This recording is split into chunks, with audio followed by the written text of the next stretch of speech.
오늘 함께 나눌 말씀은 마태복음 12장 22절에서 28절 말씀입니다. 함께 본문 말씀을 읽겠습니다. 그때에 귀신 들려 눈멀고 말 못하는 사람을 데리고 왔거늘 예수께서 고쳐 주심에 그 말 못하는 사람이 말하며 보게 된지라.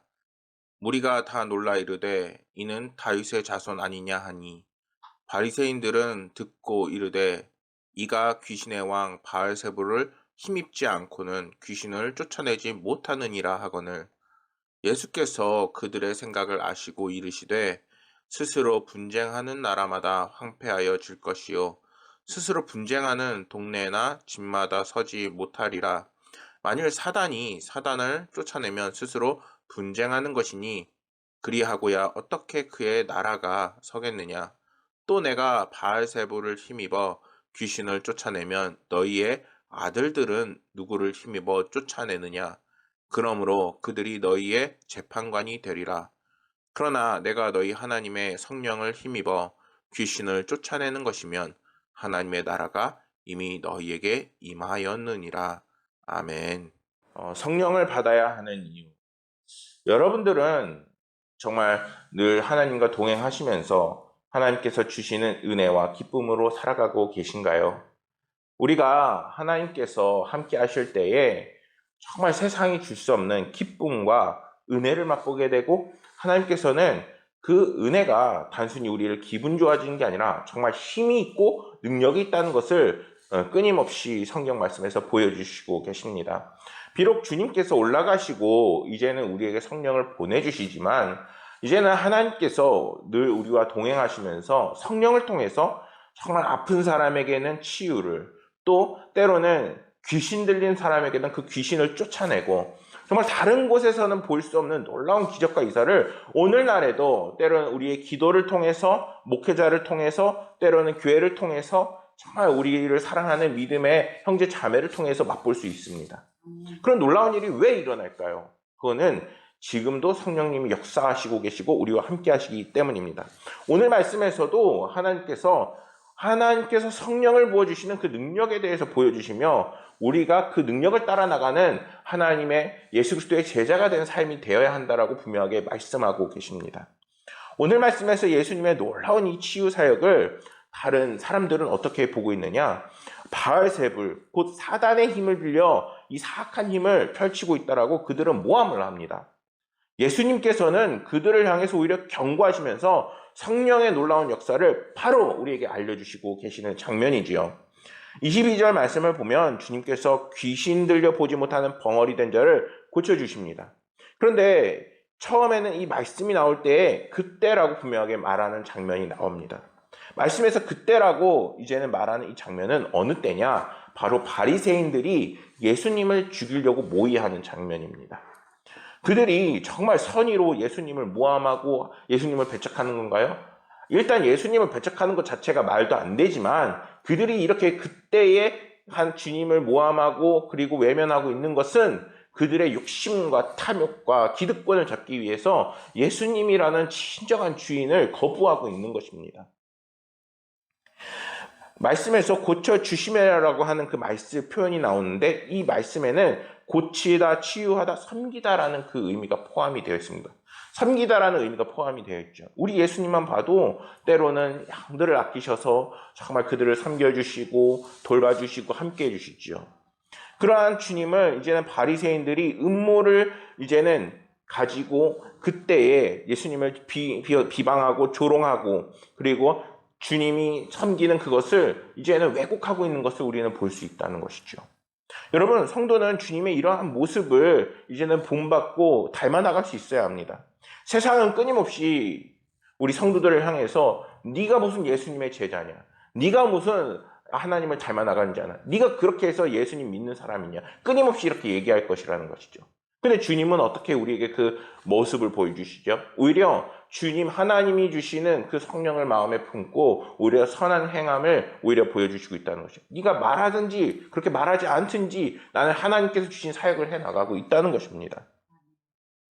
뿐만 아니라 환경이 따라주지 않을 수도 있고 때로는 우리에게 낙심이 찾아올 수도 있고 우리가 정말 어려움을 만날 수도 있습니다. 그때에 우리는 이러한 예수님의 모습을 기억하고 또한 마음에 담아둘 수 있어야 합니다. 왜냐하면은 그래야 우리가 예수님을 따라 나아가는 정말 긍정적인 삶, 그리고 힘이 넘치는 삶, 성령이 오는 그 흐름을 막지 않는 삶이 되기 때문인 것입니다. 우리는 수시로 주님의 은혜를 차단하는 버릇이 있습니다.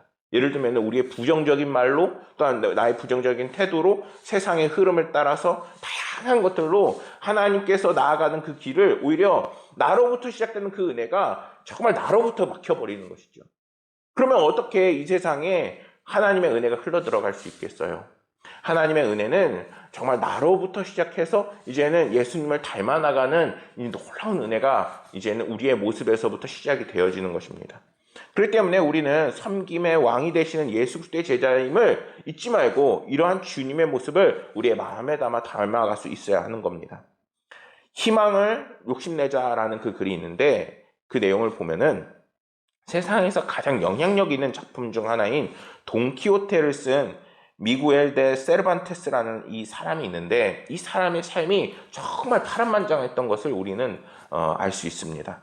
그는 스페인 마드리드가 고향이었는데 아주 가난한 형편으로 제대로 된 교육도 받지 못했습니다.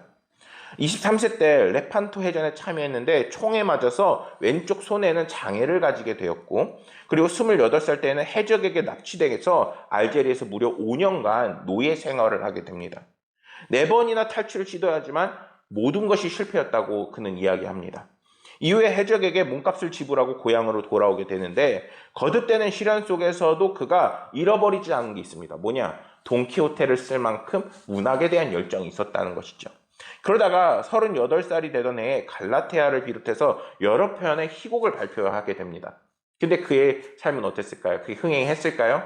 아니죠. 그것들이 다 흥행에 실패하게 됩니다. 그는 생활고를 해결하기 위해서 세금 징수원이 되는데 이때 취직해서 한숨 돌리나 했더니 또 어떻게 되나? 바로 모함을 받아서 사기로 이제는 감옥에 갇히고 맙니다. 얼마나 억울해요. 정말 속상하고 정말 그 문학의 길을 가고 싶었던 그 순수한 청년이 얼마나 그 좌절과 그리고 불운을 맛보게 됩니까? 하지만 그는 감옥에서도 이렇게 계속되는 불운의 신세한탄만 하는 것이 아니라 오히려 돈키호테를 구상하고 집필을 하게 됩니다. 1597년 그의 나이 50세였습니다. 그리고 1605년 출간된 돈키호테는 그 해에 6판을 찍을 만큼 인기를 얻게 되고 그의 파란만장한 나날을 보내고도 이제는 굴하지 않는 세계적인 걸작으로 나오게 된다는 그의 인생에 정말 우리에게 들려주게 됩니다. 여러분, 우리의 성도들의 삶은 어때야 될까요? 성도들의 일반 세상 사람들의 삶도 아주 집념과 알고 집중도가 높은 일을 할 때 성공이라는 그 삶으로 나아가게 됩니다. 그러면 성도들의 삶은 무엇이 성공일까요? 바로 주님께 집중하고 그리고 주님께서 나의 삶을 책임지실 것이고 그리고 하나님의 나라와 그 사역을 위해 함께 주님과 동행하는 삶을 살 때 우리의 삶에 만나는 모든 역경과 어려움을 주님과 함께 이겨나갈 수 있게 된다는 것입니다. 근데 그 길을 오늘날 예수님께서 육체도 가지고 계신 게 아니라 오히려 하늘에서 우리를 보고 계시는데 그러면 하나님께서 우리를 어떻게 인도하시냐 그거예요. 오늘 이 성령 강림절인 것처럼 성령의 임재함이 우리 가운데 크게 나타나서 이제는 우리의 삶을 책임지시고 하나님께서 인도해 주신다라고 오늘 분명하게 말씀하고 계시는 겁니다. 사랑하는 여러분, 이제는 성령은 충만을 사모하고 주님의 인도하심과 동행함이 여러분들의 삶 가운데 늘 가득하기를 소망합니다. 23절 말씀을 보면 예수님께서는 귀신을 들려 눈멀고 벙어리 된 자를 고쳐주시자 그것을 목격한 사람들이 예수님을 다윗의 자손 메시아라고 인정을 하게 됩니다. 주님께서는 마태복음 5장과 7장의 그 산상수훈이나 마태복음 13장의 천국의 비유와 같은 교훈으로 천국의 비밀과 구원의 진리를 분명하게 말씀하셨습니다. 그리고 그 말씀만으로 이제 진리를 갖추신 것이 아니라 지금의 우리에게 보여주신 것처럼 이적과 그리고 놀라운 은혜로 우리에게 당신이 메시아가 되심을 확증시켜 주십니다. 그러나 이러한 예수님의 놀라운 능력을 보고도 바리새인들은 그가 정말 사단의 그 능력으로 주님 그런 기적을 펼치고 있다라고 모함하고 있는 것이죠. 그들은 예수님을 바알세불에 힘입어 능력을 행한다라고 비난을 합니다. 마태복음 3장 23절 말씀을 보면은 바알세불은 구약 바알 우상을 가리키는데 열왕기하 1장 6절 말씀에서 이는 가나안 족속이 섬기던 우상입니다. 어떤 의미를 가지고 있을까요? 바로 팔이라는 의미를 가지고 있습니다. 예수님께서 더럽고 추악한 팔이 썩어 들어가는 그 파리의 능력으로 기적을 행하고 있다는 것입니다. 얼마나 모욕적이에요. 저 같으면은 당장 가서 우리 요즘에 애들 말로 그러죠. 뚝배기를 깨준다. 딱 이렇게 때려줄 것 같아요. 근데 예수님께서는 그들을 때리시고 그리고 징계를 내리시나요? 당장 징계를 내리진 않고 하나님께서 분명하게 성령의 그 능력과 인자함이 나와 함께하며 내가 하나님께서 보내신 사자이며 그리고 하나님이 되심을 분명하게 성령 충만을 통해서 분명하게 선포하고 계시다는 겁니다. 이러한 성경의 현상을 이렇게 고린도후서 4장 4절에서는 이렇게 말씀합니다. 그 중에 이 세상의 신이 믿지 아니하는 자들의 마음을 혼미하게 하여 그리스도의 영광의 복음에 광채가 비치지 못하게 함이니 그리스도는 하나님의 형상이니라. 만일 우리 복음이 가리웠으면 망하는 자들에게도 가리운 것이니라. 한마디로 이 말씀은 사단이 분명히 있으며 그리고 그것이 사람들이 이제는 하나님의 은혜를 경험하고 그리고 그것을 체험하지 못하도록 이제는 설교를 들어도 그것을 깨닫지 못하도록 가리운다는 거예요. 그렇다면은 여러분들 우리가 정말 하나님의 은혜와 성령과 은혜의 감동이 우리 가운데 막혀 있다는 것을 알고 있어야 되는 거예요.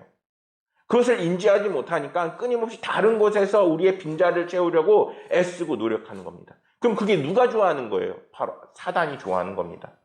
사단이 오늘 주일이네, 오늘 부처님 오신 날이네, 오늘 쉬는 날이네, 공휴일이네, 나가서 놀아야지 이렇게 유혹한다는 것이죠.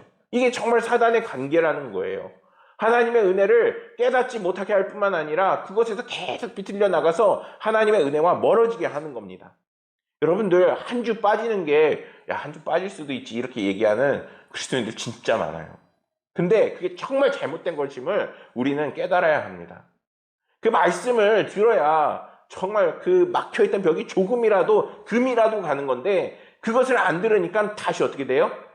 땜질을 당하는 겁니다. 우리가 영적 무지함에 들어가지 않기를 하나님 앞에 기도해야 합니다.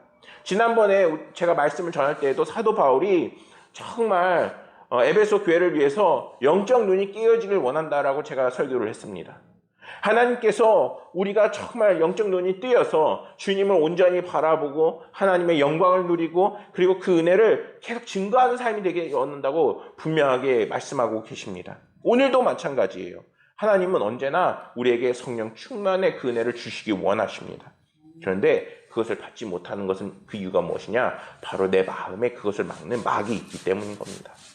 그렇기 때문에 우리는 그것을 깨부술 수 있어야 됩니다. 믿음의 견고함을 하나님한테 달라고 기도하고 영적인 눈이 깨어질 수 있도록 이제는 하나님 앞에 무릎 꿇고 간절히 구해야 하는 겁니다.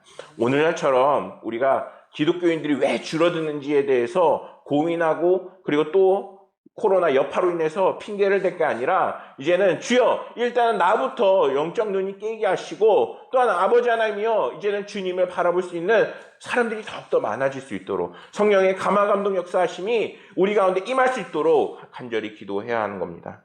그러한 기도를 하시고 그런 은혜를 누리시는 저와 여러분들이 되기를 소망합니다. 25절에서 27절 말씀에서 예수님께서는 그들의 생각을 하시고 바리새인들의 주장에 대해서 아주 지혜롭게 말씀하고 계십니다. 귀신의 왕이 귀신을 쫓아내는 일은 귀신이 분쟁을 일으켰다는 것인데 만일 예수님께서 귀신의 왕의 권능을 힘입어 귀신을 쫓아냈다면 당시 축사를 행했던 바리새인들도 결국 귀신의 왕의 능력을 힘입고 행한 것 아니냐라고 주님께서는 아주 논리적으로 설명을 하고 계십니다. 여러분들 축사는 예수님만이 했던 것이 아닙니다. 예수님께서 지금 축사를 하시는 것은 정말 성령의 인자함과 그 능력이 다른 사람들과 다를 뿐이지 그때 당시에 기독교 유대인들과 그리고 바리새인들은 정말 하나님께서 축사해 주시고 축복해 주실 것을 간절히 기도했다는 것이죠. 그런데 바리새인들이 줌을 외우며 귀신을 쫓아내는 의식을 행했다고 하면은 과연 그럼 그들은 무엇을 갖고 어떤 능력을 갖고 축사를 했겠냐는 것입니다. 주님은 이러한 근거로 바리새파 종교 지도자들에게 제자들도 그런 축사를 행하는데 어떻게 하면은 바리새인들도 곧 귀신을 섬기는 자들이라고 반박하고 계신 것입니다. 이 말씀을 전하자 그들은 어떻게 반응하나요? 아무 말도 못하는 것이죠. 결국 예수님을 비방하는 함정에 자기들이 빠지게 됩니다. 그들이 예수님을 끊임없이 비방하지만 주님께서는 정말 그들에게 알려주시고 계신 거예요. 그들을 비난하기보다는 자기들이 말하는 것 자체가 오류인 거예요. 여러분, 불변의 진리 앞에서 그것을 옳고 그름을 따진다고 해서 그게 변하나요?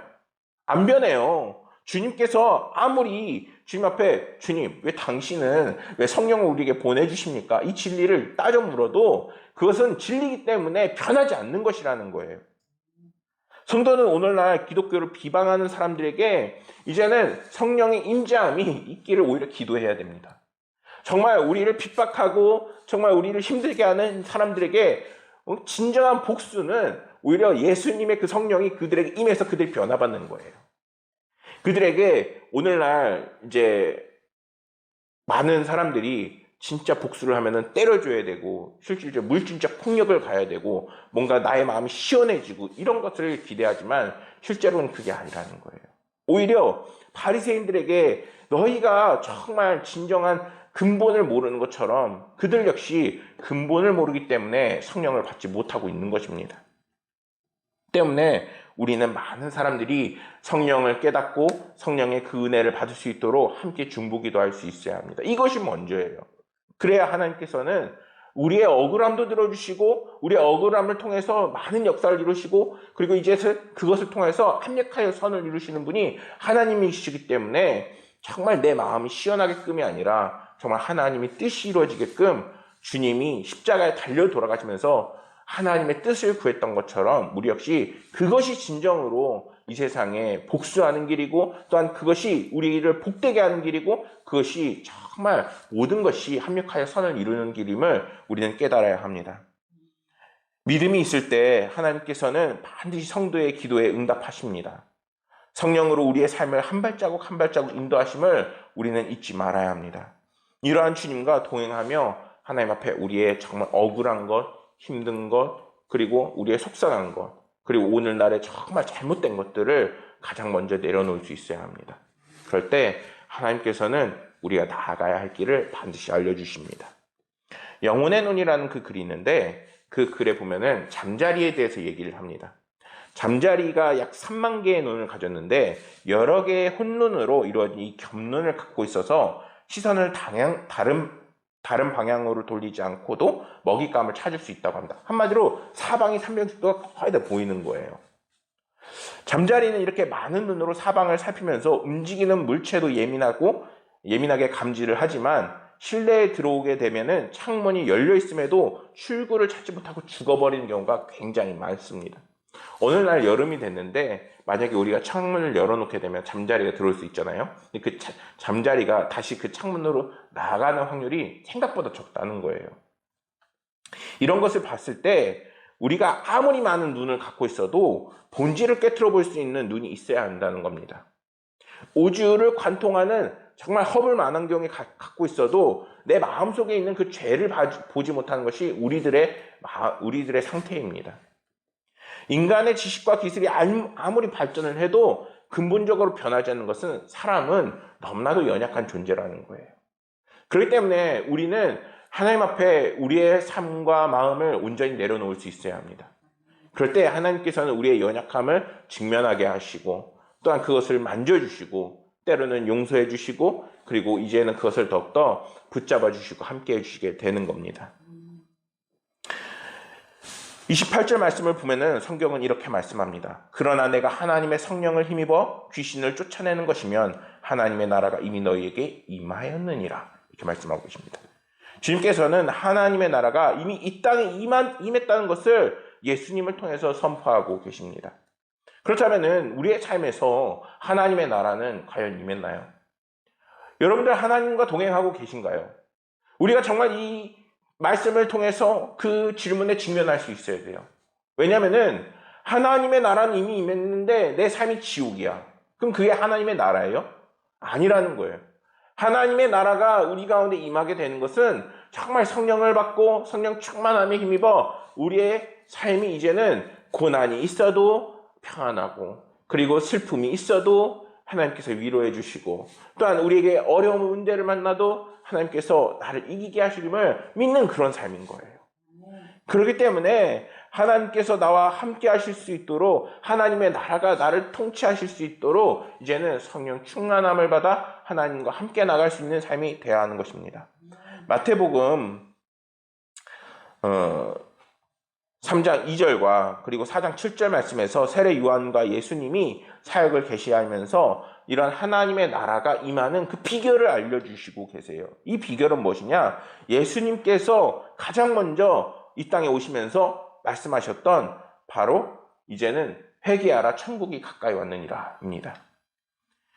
이제는 사단의 나라는 무너지고 주님의 그 나라와 의와 평강과 희락이 이제는 하나님의 나라가 이제는 우리가 주님 앞에 온전히 맡길 때에 시작이 된다는 것입니다. 로마서 14장 17절에서는 이렇게 말합니다. 하나님의 나라는 먹는 것과 마시는 것이 아니 오직 성령 안에 있는 의와 평강과 희락이니라. 그러니까 성령을 받아야 돼요. 근데 성령은 내가 받고 싶다고 해서 받아지는 건 아니지만 하나님 앞에 달라고 간절히 기도하면은 하나님께서는 반드시 우리의 삶을 붙잡아 주시고 함께 하시게 되어 있다는 것입니다. 우리가 이스라엘 백성들의 그 울부짖음을 기억할 수 있어야 돼요. 이럴 때에는. 그들이 울부짖자 하나님께서는 그들의 목소리를 어떻게 하셨죠? 들으셨다라고 분명히 말씀합니다. 우리는 이 진리를 가슴 깊이 새겨야 합니다. 하나님의 나라는 우리가 죽고 난 다음에 가는 것이 아니라 이제는 성령을 받아 이제는 우리의 삶에 펼쳐지는 것입니다. 예수님께서 이 땅에 오셔서 활동하심은 이제는 이 땅에 하나님 나라가 이제 시작이 되었다는 것입니다. 그로 인해 사단은 끊임없이 자기가 살기 위해서 우리를 망가뜨리려 하고 또한 발악하려고 하고 끊임없이 우리를 괴롭히려 한다는 거예요. 지금이 말세라고 하는 이유가 바로 거기에 있는 겁니다. 사랑하는 여러분, 이제는 성령 충만하시게 힘쓰기를 소망합니다. 마태복음 13장 3절 말씀에서는 분명히 이렇게 말씀합니다. 또 비유로 말씀하시되 천국은 마치 여자가 가루 서말 속에 갖다 넣어 전부 부풀게 한 누룩과 같으니라. 그러니까 천국은 이제는 시약은 미약하지만 우리가 성령을 받고 그것이 계속 쌓이게 되면은 정말 부풀게 되어 있다는 거예요. 세상이 감당하지 못하는 사람, 세상이 감당하지 못한 그 은혜가 우리 가운데 넘쳐나게 되는 겁니다. 그런데 그 작은 시작은 우리가 하나님 앞에 우리의 삶을 맡길 때 가능합니다. 사랑하는 여러분, 이제는 하나님 앞에 우리의 모든 것을 내려놓는 사람들이 되기를 소망합니다. 지금 만약에 힘들고 계신가요? 지금 문제가 있으신가요? 아니면 정말 그 갈 길을 잃어버리셨나요? 주님 앞에 나오셔야 합니다. 이제는 성령 충만을 힘입어 하나님의 음성에 귀를 기울이길 소망합니다. 하나님은 그때 이렇게 말씀하십니다. 사랑하는 자들아, 우리가 지금 하나님의 자녀라. 장래에 어떻게 될지 아직 나타나지 아니하였으나 그가 나타나시면 우리가 그와 같을 줄을 아는 것은 그의 참모습으로 그대로 볼 것이기 때문이니. 하나님께서 우리의 모든 것을 이제는 바라보고 계시고 그것을 관통하고 계시고 이제는 그것들을 합력하여 선을 이루십니다. 그러한 믿음으로 더욱더 성령 충만에 힘쓰시고 하나님의 놀라운 은혜로 늘 승리하시는 우리 모든 성도님들이 되시기를 간절히 소망하겠습니다. 기도하시겠습니다. 하나님 아버지, 오늘 주님께서 우리에게 성령을 주시고 또한 그 성령이 주님께 우리의 삶을 온전히 맡기고 또한 하나님께서 더욱더 성령 충만에 그 은혜를 부어주심을 나누었습니다. 하나님, 너무나도 연약하고 부족한 종들이 여기 있습니다. 또한 주님을 찾아 헤매이는 방황하는 영혼들이 너무나도 많이 있습니다. 주여 만나 주시옵소서.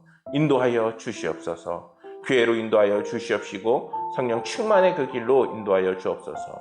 우리의 불완전한 삶을, 연약한 삶을 하나님께서 성령 충만으로 메꿔주시고 만족함 주실 줄 믿습니다.